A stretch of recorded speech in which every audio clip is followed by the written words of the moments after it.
Hi dears, welcome back to Variety Recipes. ഇന്ന് ഞാൻ നിങ്ങൾക്ക് വളരെ സോഫ്റ്റും യമ്മിയുമായിട്ടുള്ള ഘോഷാനക്കൊഴുക്കട്ട എങ്ങനെയാണ് ഉണ്ടാക്കുന്നതെന്നാണ് കാണിച്ചു തരാൻ പോകുന്നത്. പിന്നെ അതുപോലെ തന്നെ പട്ടയില കിട്ടാത്തവർക്ക് എങ്ങനെയാണ് പട്ടയിലയുടെ ടേസ്റ്റോട് കൂടി ഈ ഘോഷാനക്കൊഴുക്കട്ട ഉണ്ടാക്കുന്നതെന്നും നമുക്കിതിലൂടെ നമുക്ക് മനസ്സിലാക്കാം. എനിക്കിവിടെ പട്ടയുടെ മരം എൻ്റെ വീട്ടിൽ തന്നെ ഉണ്ടെങ്കിലും ഞാൻ ഇതില്ലാത്തവർക്ക് വേണ്ടിയിട്ട് ഞാൻ അതേ ടേസ്റ്റിൽ എങ്ങനെ നമുക്ക് ഈ കൊഴുക്കട്ട ഉണ്ടാക്കാൻ പറ്റുമെന്നാണ് ഞാൻ ഇതിനകത്ത് എക്സ്പ്ലെയിൻ ചെയ്യുന്നുണ്ട്. വളരെ സോഫ്റ്റും യമ്മിയുമായിട്ടുള്ള കൊഴുക്കട്ടയാണ്, പഞ്ഞി പോലെ ഇരിക്കുന്ന കൊഴുക്കട്ടയാണിത്. അപ്പോൾ ഇതെങ്ങനെയാണ് ഉണ്ടാക്കുന്നതെന്ന് നോക്കാം. നമുക്ക് ആദ്യം സ്റ്റഫ് ചെയ്യാനുള്ള തേങ്ങാപ്പീര വിളയിച്ചെടുക്കാം. അതിന് വേണ്ടിയിട്ട് ഞാൻ 3/4 കപ്പ് അഴിപ്പിച്ച ശർക്കരയാണ് ഇതിലേക്ക് ചേർത്തിരിക്കുന്നത്. അതൊന്ന് വെള്ളം വറ്റിച്ചെടുക്കണം. നന്നായിട്ട് ഇത് തിളച്ച് പൊങ്ങി വരും. അതാണ് കറക്റ്റ് പാകം. നന്നായിട്ട് തിളച്ച് ഇതുപോലെ പത പോലെ വരും മീതയിൽ. ആ സമയത്താണ് നമ്മൾ തേങ്ങ ചേർത്ത് കൊടുക്കുന്നത്. ഇപ്പോൾ നന്നായിട്ട് തിളച്ച് പൊങ്ങിയിട്ടുണ്ട്.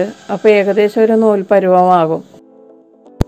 ഈ സമയത്ത് ഒരു മീഡിയം തേങ്ങ ചിരകിയ പീരയാണ് ഞാനിപ്പോൾ ഇതിലേക്ക് ചേർക്കുന്നത്. അപ്പോൾ 3/4 കപ്പ് മെൽറ്റഡ് ശർക്കരയിൽ ഒരു മീഡിയം തേങ്ങാപ്പീര ചേർത്ത് നന്നായിട്ടൊന്ന് വിളയിച്ചെടുക്കുക. ഇനി ഇതിനകത്ത് കിടന്ന് ഈ ശർക്കരയിൽ കിടന്ന് ഈ തേങ്ങയിലെ വെള്ളമൊക്കെ ഒന്ന് നന്നായിട്ട് വറ്റണം. നന്നായിട്ട് തേങ്ങയും ശർക്കരയും കൂടി വിളയിച്ചെടുക്കുക. തേങ്ങയിലും ശർക്കരയിലും വെള്ളമൊക്കെ നന്നായിട്ട് വറ്റണം. അപ്പോൾ നന്നായിട്ട് ഡ്രൈ ആയി വരും. അപ്പോഴാണ് കറക്റ്റ് പാകമാകണത്. നന്നായിട്ട് വെള്ളം വറ്റി വിളയിച്ചില്ലെങ്കിൽ നമ്മൾ കൊഴുക്കട്ട കഴിക്കുന്ന സമയത്ത് കടിക്കുമ്പോഴേക്കും അതിനകത്തുനിന്ന് വെള്ളം പോലെ ശർക്കര പുറത്തേക്ക് വരും, നമ്മളുടെ ദേഹത്തൊക്കെ വീഴും. ഇപ്പോൾ തേങ്ങയും ശർക്കരയും നന്നായിട്ട് വിളഞ്ഞിട്ടുണ്ട്, കണ്ടോ, നന്നായിട്ട് വെള്ളം വറ്റിയിരിക്കുകയാണ്. ഇതിലേക്ക് 1/2 ടീസ്പൂൺ പട്ട പൊടിച്ചത് ചേർത്ത് കൊടുക്കുക. പട്ട പൊടിച്ചത് ചേർത്തിട്ട് നന്നായിട്ട് മിക്സ് ചെയ്യുക. അപ്പോൾ കൊഴുക്കട്ട ഉണ്ടാക്കിയാൽ നല്ല ടേസ്റ്റാണ്. പട്ടയില ഇട്ട് നമ്മൾ സ്റ്റീം ചെയ്തെടുക്കുന്ന കൊഴുക്കട്ടയുടെ ടേസ്റ്റ് വരും, പട്ടയുടെ പൊടിച്ചതിനകത്തോട്ട് ചേർത്താൽ. പിന്നെ ഇതിലേക്ക് 1/2 ടീസ്പൂൺ ഏലക്ക പൊടിച്ചത് ചേർക്കാം. നമ്മളത് സാധാരണ ചേർക്കുന്നതാണല്ലോ, അതും ഇതിലേക്ക് ചേർക്കുക. ഞാൻ ഏലക്കയുടെ അരി മാത്രം എടുത്തിട്ടാണ് പൊടിച്ചെടുത്തത് കേട്ടോ, തൊലി എടുത്തിട്ടില്ല. ഉള്ളിലെ അരി മാത്രം എടുത്തിട്ട് ചേർത്തിട്ട് നന്നായിട്ട് മിക്സ് ചെയ്യുക. പിന്നെ ഇതിലേക്ക് നിങ്ങൾക്ക് വേണമെങ്കിൽ കുറച്ച് നെയ്യ് ചേർക്കാം.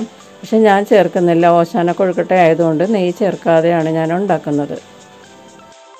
നമുക്കിനി കവറിങ്ങിനുള്ള മാവ് റെഡിയാക്കാം.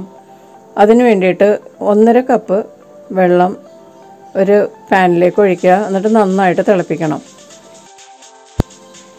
ഞാനിവിടെ 1/2 കപ്പിൻ്റെ മെഷറിംഗ് കപ്പാണ് ഉപയോഗിക്കുന്നത്. അതുകൊണ്ട് 3 പ്രാവശ്യം ഇതിലേക്ക് ആ കപ്പിൽ വെള്ളം എടുത്തിട്ട് ഒഴിക്കേണ്ടി വരും. അപ്പോൾ 1/2 കപ്പ് കറക്റ്റാകും. അപ്പോൾ 1/2 കപ്പ് വെള്ളം ഞാനിതിലേക്ക് ഒഴിച്ചിട്ടുണ്ട്. ഇനി ഇതിലേക്ക് ടേസ്റ്റിനുള്ള ഉപ്പും കൂടി ചേർക്കുക. നമുക്ക് കവറിങ്ങിന് കുറച്ച് ഉപ്പ് വേണമല്ലോ, അല്ലെങ്കിൽ ഒരു ടേസ്റ്റ് ഉണ്ടാവില്ല. അപ്പോൾ ടേസ്റ്റിനുള്ള ഉപ്പ് മാത്രം ചേർക്കുക. കൂടുതൽ ഉപ്പായി പോയാൽ അതും ടേസ്റ്റ് വ്യത്യാസം വരും. പിന്നെ ഇതിലേക്ക് 2 ടീസ്പൂൺ വെളിച്ചെണ്ണ ചേർക്കുക. വെളിച്ചെണ്ണ അല്ലെങ്കിൽ നിങ്ങൾക്ക് ഗീ വേണമെങ്കിൽ അതും ചേർക്കാം. ഞാനിവിടെ വെളിച്ചെണ്ണയാണ് ഉപയോഗിച്ചെടുക്കുന്നത്. 2 ടീസ്പൂൺ വെളിച്ചെണ്ണയും കൂടി ചേർത്തിട്ട് നന്നായിട്ട് ഇത് തിളക്കുന്നത് വരെ വെയിറ്റ് ചെയ്യാം. ഇപ്പോൾ വെള്ളം നന്നായിട്ട് വെട്ടി തിളക്കുന്നുണ്ട്. ഇനി ഫ്ലെയിം ലോയിലോട്ട് മാറ്റുക. ലോ ഫ്ലെയിമിലോട്ട് മാറ്റിയിട്ട് വേണം നമ്മൾ ഇനി പൊടി ഇതിലേക്ക് ചേർക്കാനായിട്ട്. ഞാൻ 1 കപ്പ് റോസ്റ്റഡ് പച്ചരിപ്പൊടിയാണ് ഉപയോഗിക്കുന്നത്. നന്നായിട്ട് വറുത്ത പച്ചരിപ്പൊടി, അതായത് ഇടിയപ്പപ്പൊടി ഉപയോഗിച്ചാലും മതിയാവും. നമ്മൾ കടയിൽ നിന്ന് വാങ്ങിക്കുന്നത് നമ്മൾ തന്നെ പൊടിച്ചെടുക്കുകയാണെങ്കിൽ അത് നന്നായിട്ട് വെള്ളമില്ലാതെ നന്നായിട്ട് വറുത്തെടുക്കണം. മൂപ്പിച്ച് വറുക്കുക എന്ന് പറഞ്ഞു കേട്ടിട്ടുണ്ട്. നല്ല ചരൽ പോലെ ഇരിക്കും നമ്മൾ തന്നെ വറുക്കുമ്പോഴേക്കും. അതുപോലെ വറുത്ത പച്ചരിപ്പൊടിയാണ് ഉപയോഗിക്കുന്നത്. എന്നിട്ട് ഇതിനകത്തേക്ക് ഇട്ടിട്ട് ഒരു 2-3 മിനിറ്റ് വരെ, ഒരു 3 മിനിറ്റെങ്കിലും നന്നായിട്ട് ഇളക്കി കൊടുത്ത് കുക്ക് ചെയ്യാം. അതിനുശേഷം അത് ചൂടോടുകൂടി തന്നെ നല്ല പരന്ന ഒരു പാത്രത്തിലേക്ക് മാറ്റാം. നല്ല ചൂടായിരിക്കുമ്പോൾ തന്നെ മാറ്റുക കേട്ടോ ഇതിലേക്ക്. ഒരു പരന്ന പാത്രത്തിൽ അല്ലെങ്കിൽ ബേസിനായാലും മതിയാകും. അതിനുശേഷം കുറച്ച് വെള്ളം എടുക്കണം, സാധാരണ ചൂടില്ലാത്ത വെള്ളം, സാധാരണ വെള്ളം. എന്നിട്ട് അതിൽ കൈ മുക്കിയിട്ട് ഈ പൊടി നന്നായിട്ട് തേച്ച് കുഴക്കുക. മാവ് നല്ല ചൂടാണ്, അപ്പോൾ നമുക്ക് കൈയിട്ട് കുഴക്കാനായിട്ട് ബുദ്ധിമുട്ടാണ്. അതിന് വേണ്ടിയിട്ടാണ് ഈ തണുത്ത വെള്ളം നമ്മൾ അടുത്ത് തന്നെ ഒരു പാത്രത്തിലെടുത്ത് വയ്ക്കുക. എന്നിട്ട് കൈ അതിൽ മുക്കിയിട്ട് കുഴക്കുക. ഇങ്ങനെ ഇത് കുഴച്ച് കൈ മുക്കുക, വെള്ളത്തിൽ മുക്കുക, എന്നിട്ട് കുഴക്കുക. വീണ്ടും കൈ മുക്കിയിട്ട് കുഴക്കുക. ഒരുപാട് വെള്ളം ഇതിനകത്തേക്ക് വീഴാതിരിക്കാൻ നോക്കണം. വെള്ളത്തിലേക്ക് നമ്മളുടെ കൈ മുക്കുമ്പോഴേക്കും കൈയുടെ ആ ചൂടൊന്ന് മാറിക്കിട്ടുകയും ചെയ്യും. അപ്പോൾ കൈയുടെ ഒരു നനവ്, നേരൊരു നനവ് മാത്രമേ ഉണ്ടാവുള്ളൂ. അതുകൊണ്ട് ഈ ബാറ്റർ വ്യത്യാസപ്പെടുന്നില്ല, നല്ല സ്മൂത്തായിട്ട് കിട്ടും. കണ്ടോ, ഇതുപോലെ ഒരു നനവ് മാത്രമേ കൈക്കുണ്ടാകാൻ പാടുള്ളൂ. വെള്ളമൊന്നും ഇതിനകത്തേക്ക് വീഴാതെ നോക്കണം.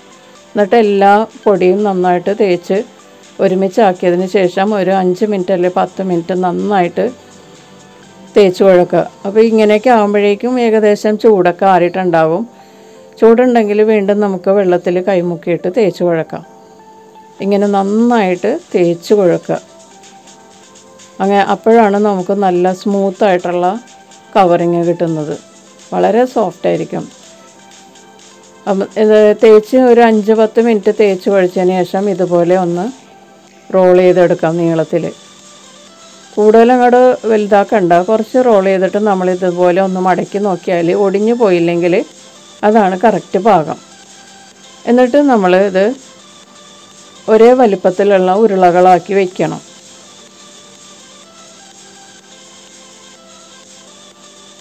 അപ്പോൾ ഇത് ഏകദേശം കറക്റ്റ് പാകമാണ്. ഞാൻ ഇത് റോൾ ചെയ്തിട്ട് മടക്കിയപ്പോഴേക്കും ഒടിഞ്ഞൊന്നും പോയില്ല.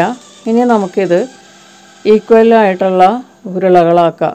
ഈക്വൽ സൈസിലുള്ള ഉരുളകളാക്കിയതിന് ശേഷം നമുക്ക് ഫില്ലിങ് ഇതിനകത്ത് വെച്ചിട്ട് കൊഴുക്കട്ട ഉണ്ടാക്കാം, സ്റ്റീം ചെയ്യാൻ വെക്കാം. അപ്പം ഞാനിത് ഉരുളകളാക്കിക്കൊണ്ടിരിക്കുകയാണ്. എല്ലാ ഉരുളകളാക്കിയതിന് ശേഷം മാത്രമേ നമ്മൾ ഫില്ലിങ് ചെയ്യാൻ പാടുള്ളൂ. അപ്പോൾ ഞാനിതെല്ലാം ഉരുളകളാക്കിയിട്ടുണ്ട്. 9 ഉരുളകൾ എനിക്ക് കിട്ടിയിട്ടുണ്ട്. ഇനി നമ്മൾ ഫില്ലിങ് ചെയ്യുന്നതിന് മുന്നേ തന്നെ നമ്മൾ സ്റ്റീമർ ചൂടാക്കി വെക്കണം. ചൂടാക്കാൻ വേണ്ടി വെച്ചാൽ നമ്മൾ സ്റ്റഫ് ചെയ്ത് വരുമ്പോഴേക്കും വെള്ളം നന്നായിട്ട് തിളച്ചിട്ടുണ്ടാവും. അപ്പോൾ ഞാനിവിടെ ഒരു സ്റ്റീമർ വെച്ചതിന് ശേഷമാണ് കവറിങ്ങിലോട്ട് ഞാൻ വിളയിച്ച തേങ്ങ സ്റ്റഫ് ചെയ്യാൻ പോകുന്നത്. ആദ്യമേ തന്നെ ഒരു പാത്രത്തിൽ കുറച്ച് വെള്ളം എടുത്ത് വെക്കണം. എന്നിട്ട് വെള്ളം കയ്യിൽ മുക്കിയിട്ട് വേണം ഈ ഓരോ ഉരുളകളും എടുത്തിട്ടൊന്ന് കുഴിച്ച് നന്നായിട്ട് പരത്തിയെടുക്കാനായിട്ട്. കുഴിവെള്ളം ഇതേപോലെ നമുക്കറിയാമല്ലോ എങ്ങനെയാണ് ഈ കൊഴുക്കട്ട ഉണ്ടാക്കണതെന്ന്. ഉള്ളിൽ കുഴിവുണ്ടാക്കുക, നടുക്ക് ഇങ്ങനെ നമ്മുടെ കയ്യിൽ ഇത്തിരി വെള്ളം ഉണ്ടെങ്കിൽ, വെള്ളത്തിൻ്റെ അംശം ഉണ്ടെങ്കിൽ അത് പെട്ടെന്ന് നമുക്ക് കയ്യിലൊട്ടാതെ ഉണ്ടാക്കിയെടുക്കാൻ പറ്റും. അതിനുശേഷം ഇതിലേക്ക് നിങ്ങൾക്ക് ആവശ്യമുള്ള വിളയിച്ച തേങ്ങ ഇതിനകത്തേക്ക് വയ്ക്കുക, ഉള്ളിലേക്ക്. കൂടുതൽ വെച്ചാൽ പൊട്ടിപ്പോകും. അതുകൊണ്ട് ഏകദേശം ഒരു 3/4 ഭാഗത്തോളം വെച്ചാൽ മതിയാകും. എന്നിട്ട് ഈ സ്പൂൺ വെച്ച് തന്നെ നന്നായിട്ടൊന്ന് പ്രസ് ചെയ്ത് കൊടുക്കുക. അതിനുശേഷം എല്ലാ ഭാഗത്തു നിന്നും നടുക്കോട്ട് ഇങ്ങനെ കൂട്ടിയിട്ട് ഒട്ടിച്ചെടുക്കുക. ഗ്യാപ്പ് ഉണ്ടാകാത്ത വിധത്തിലാണ് ഇത് ഒട്ടിക്കേണ്ടത്. നന്നായിട്ട് ഒട്ടിക്കുക. കയ്യിലൊന്നും ഒട്ടിപ്പിടിക്കുന്നുണ്ടെങ്കിൽ നമുക്ക് കുറച്ച് വെള്ളം ഒന്ന് വിരൽ മുക്കിയിട്ട് നമുക്കിതൊന്ന് നന്നായിട്ട് സ്മൂത്തായിട്ട് ഒട്ടിച്ചെടുക്കാൻ പറ്റും. എന്നിട്ട് നന്നായിട്ടൊന്ന് ഉരുട്ടിയതിന് ശേഷം കൊഴുക്കട്ടയുടെ ഒരു ഷേപ്പ് ഉണ്ടല്ലോ, നടുക്ക് നമ്മൾ ശരിക്കും റൗണ്ട് ഉരുളയല്ല, നടുക്ക് ഇങ്ങനെ 1-2 പ്രാവശ്യം പിഞ്ച് ചെയ്താൽ നമുക്കിതുപോലെ ഒരു ഷേപ്പ് കിട്ടും. ഇങ്ങനെയാണ് കൊഴുക്കട്ട ഉണ്ടാക്കുന്നത്, ശന കൊഴുക്കട്ട. അപ്പോൾ ഞാനതെല്ലാം സ്റ്റഫ് ചെയ്തെടുത്തിട്ടുണ്ട്, ഷേപ്പും ചെയ്തിട്ടുണ്ട്. ഇതെൻ്റെ ലാസ്റ്റ് കൊഴുക്കട്ടയാണ്. അതും ഞാനിപ്പോൾ ഉരുട്ടി എടുത്തിട്ടുണ്ട്. അത് നടുക്കൊന്ന് ഷേപ്പ് ചെയ്ത് വയ്ക്കുകയാണ്. അപ്പോൾ നമുക്കിത് സ്റ്റീം ചെയ്യാൻ വെക്കാം. അപ്പോൾ 9 കൊഴുക്കട്ടയാണ് എനിക്ക് ആ 1 കപ്പ് പൊടി കൊണ്ട് കിട്ടിയത്. ബാക്കി വരുന്ന ഫില്ലിങ് ഫ്രിഡ്ജിൽ സൂക്ഷിച്ചാൽ കുട്ടികൾക്ക് നല്ല നല്ല സ്നാക്സ് അതുകൊണ്ട് ഉണ്ടാക്കി കൊടുക്കാം. അപ്പോൾ നമ്മുടെ സ്റ്റീമറിൽ സ്റ്റീം നന്നായിട്ട് വന്നുകൊണ്ടിരിക്കുകയാണ്. നമുക്ക് ഓരോ കൊഴുക്കട്ടയും അതിലേക്ക് വെച്ച് കൊടുക്കാം.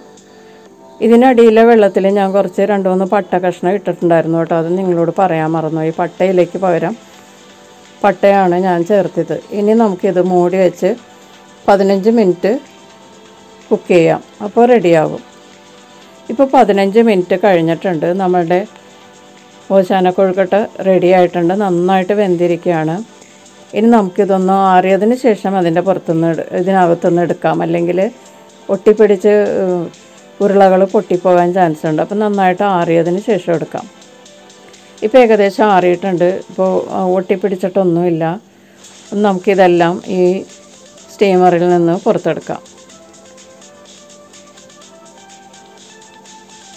നന്നായിട്ട് ആറിയില്ലെങ്കിൽ നമ്മളിത് എടുക്കുമ്പോഴേക്കും ഈ പാത്രത്തിൽ ഒട്ടിപ്പിടിച്ചിരിക്കും. അപ്പോൾ ഇത് പൊട്ടിപ്പോകാൻ ചാൻസ് ഉണ്ട്. അപ്പോൾ അതിലൂടെ നമ്മളുടെ സ്റ്റഫ് ചെയ്ത വിളയിച്ച തേങ്ങയൊക്കെ പുറത്തേക്ക് വരാൻ ചാൻസ് ഉണ്ട്. അപ്പോൾ ഞാനതെല്ലാം പുറത്തെടുത്ത് പ്ലേറ്റിലാക്കിയിട്ടുണ്ട്. അപ്പോൾ വളരെ സോഫ്റ്റായിട്ടുള്ള ഓശാന കൊഴുക്കട്ട റെഡി ആയിട്ടുണ്ട്. പട്ടയില ഇല്ലെങ്കിലും നമുക്കിതുപോലെ വളരെ ഡെലീഷ്യസ് ആയിട്ട് കൊഴുക്കട്ട ഉണ്ടാക്കാം.